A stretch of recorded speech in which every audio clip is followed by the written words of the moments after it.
sarki Hafsat.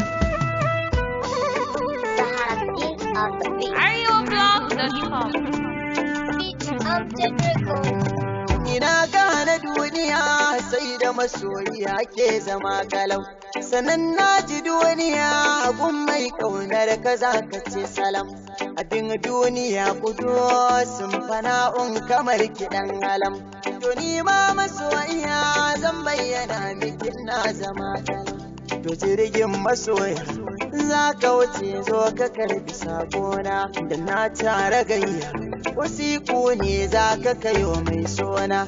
Wayo wani rayuwa idan da masoyi tana yawan daɗi, idan an rabo da juna wahala za ta tashi mai faɗi. A ɗan baka tabili a baka ruwa amma ba su ma daɗi, zancen mazan jiya kan so ne ko in ce da ku taɗi. Kifin cikin ruwa ya san na san ki jarumar mata, sirrai da tsaunuka sun shaida kin shigo tunanina.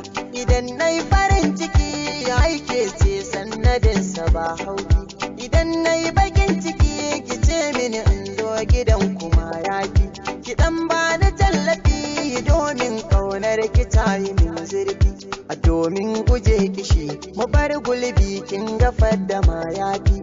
Ki dan daina tantama in dai ƙaunar ki ce ake nafi, dukkan abin da zuciyar ka ta soto yana hannun dama. Kin yarda yanzu na narke to zaki min na alfarma, ki taso mu je gaba mi addu'a dan mu samu yar dama. Mu kore bakin ciki mu samu fitila mu haskake kowa, sannan mu ɗanɗana mai zaki ne sai mu ba kowa. Da ni da ke masoyiya za mu hidimta wasu kwarai-kwarai, duka abin da zana ce ya zama kin bi shi babu sonar